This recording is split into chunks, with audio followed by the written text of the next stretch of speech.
Assalamualaikum warahmatullahi wabarakatuh. Perkenalkan, nama saya Nurul Aini. Saya dari kelas Akuntansi Syariah 4A, NIM 025. Dalam video kali ini saya akan membacakan materi yang ke-10 yang berjudul dengan uji Chi-Squares. Video kali ini untuk memenuhi tugas mata kuliah statistika dengan dosen Bapak Muhammad Rofiuddin. Langsung saja kita masuk pada materi, yaitu distribusi Chi-Squares. Uji Chi-Squares adalah uji statistika dengan data skala, nominal, dan tanpa asumsi populasi mempunyai distribusi normal. Uji Chi-Squares adalah salah satu uji statistika non-parametik. Ada dua uji Chi-Squares, yaitu yang pertama uji kecocokan atau goodness of fit, dan yang kedua uji tabel kontingensi atau kontingensi tabel test, yaitu uji hubungan dua variabel independen dengan skala nominal. Distribusi Chi-Squares merupakan salah satu distribusi probabilitas kontinus. Formula distribusi Chi-Squares ini pangkat 2. Yang kedua yaitu sifat penting dari distribusi Chi-Squares. Ada beberapa sifat penting dari distribusi Chi-Squares, yaitu yang pertama, nilai dari 0 hingga tak terhingga, 0 sampai tak terhingga ini sehingga tidak pernah negatif. Yang kedua, bentuk distribusi ini adalah condong ke arah positif atau positively skewed. Dan yang ketiga yaitu ada beberapa bentuk distribusi Chi-Squares atau family of Chi-Squares distribution yang tergantung dari besarnya degree of freedom-nya. Selanjutnya yaitu kecocokan, uji kecocokan distribusi atau goodness of fit. Yang pertama, uji goodness of fit untuk mengetahui seberapa baik data mendukung asumsi tentang distribusi populasi. Dan yang kedua, uji goodness of fit ini menguji apakah terdapat perbedaan antara frekuensi yang diobservasi dan nilai yang diharapkan. Selanjutnya, dealer sepeda, contohnya yaitu dealer sepeda motor Salsabila di Malang mencatat bahwa penjualan per bulan selama tahun 2019 bervariasi dari satu bulan ke bulan yang lain.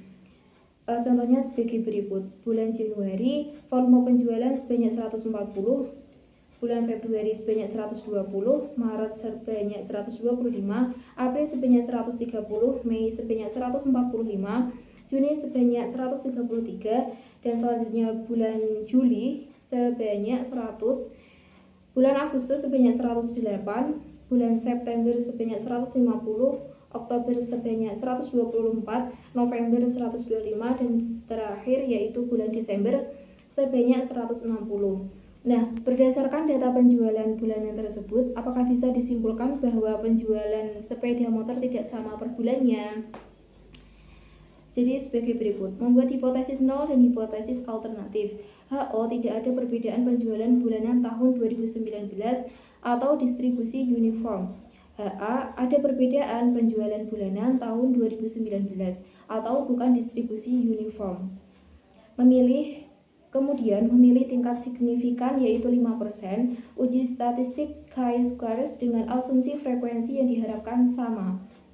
Membuat keputusan atau nilai kuadrat kritis pada 5% dengan DF sebesar K-1 sama dengan 12, -1 sama dengan 11, sebesar 19,67. Nah, di mana K adalah jumlah kelas atau kategori.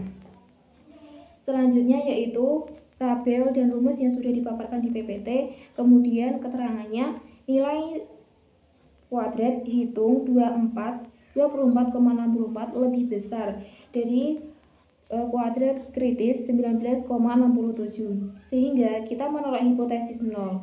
Nah, kesimpulannya, penjualan sepeda motor tidak sama per bulannya atau penjualan sepeda motor tergantung per bulan.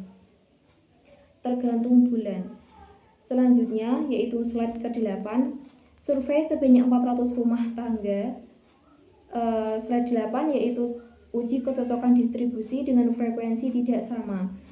Contohnya sebagai berikut: survei sebanyak 400 rumah tangga dengan 4 anak menunjukkan distribusi sebagai berikut: jumlah anak wanita 0, 1, 2, 3, dan 4, jumlah anak pria 4, 3, 2, 1, dan 0, dan yang terakhir jumlah sekeluarga atau jumlah keluarga 16, 89, 145, 118, dan 32.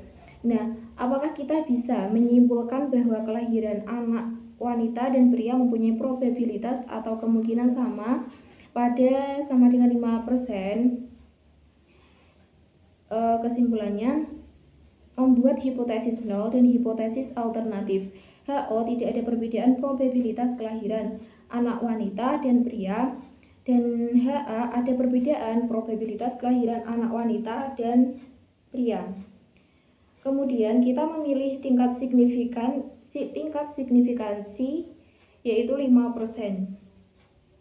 Uji statistika chi-squares dengan asumsi frekuensi yang diharapkan sama. Membuat keputusan nilai kuadrat kritis pada 5% dengan DF sebesar 5-1 sama dengan 4 sebesar 9,488. Nilai harapan dicari melalui probabilitas binominal dengan probabilitas kelahiran wanita dan pria adalah 0,5.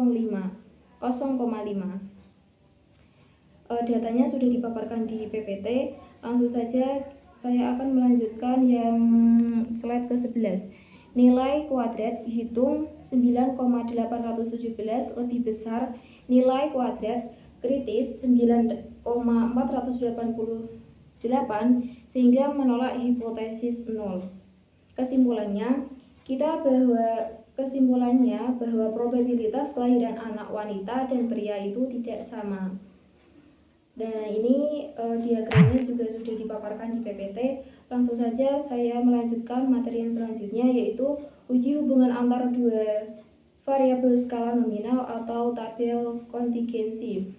Tabel kontingensi adalah tabel yang menjelaskan hubungan antara dua variabel independen dalam bentuk skala rasio atau interval atau skala nominal. Uji chi-squares digunakan untuk mencari hubungan antara dua variabel independen skala rasio, interval ataupun nominal.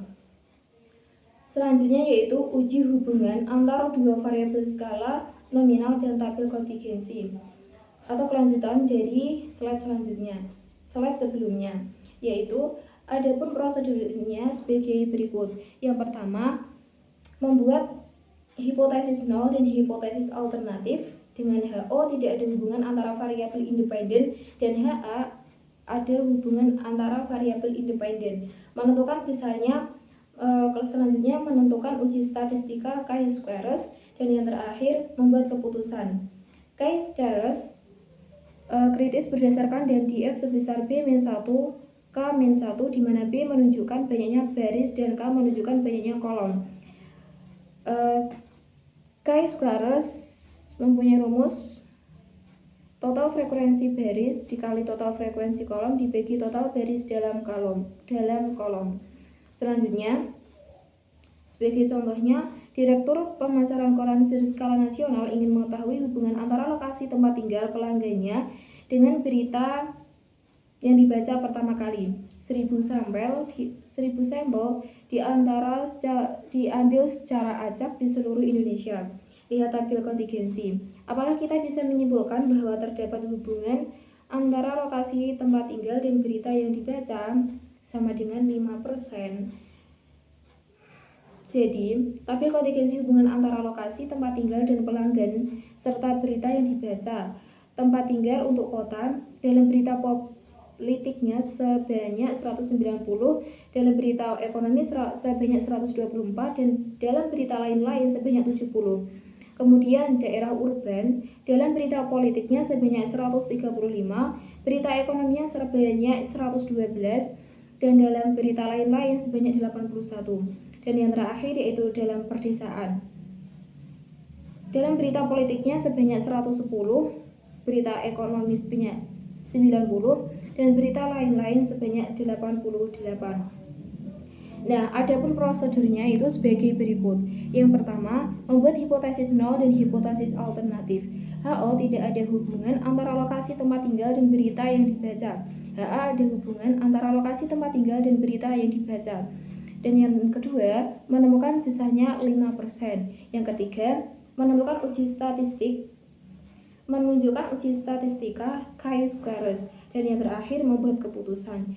Nilai kuadrat kritis dengan 5% dan DF B-1 K-1 sama dengan 3-1 dikali 3-1 sama dengan 4 sebesar 9,4377. Nah, ini tabel-tabel dan rumusnya sudah dipaparkan dalam PPT. Kesimpulannya, kuadrat hitung 16,4372 lebih besar dari kuadrat kritis 9,3477, sehingga kita menolak hipotesis nol. Kesimpulannya bahwa terdapat hubungan antara tempat tinggal dan berita yang dibaca pertama kali. Sekian video kali ini. Kurang lebihnya saya mohon maaf. Billahi taufiq wal hidayah wa ridha wal inayah. Wassalamualaikum warahmatullahi wabarakatuh.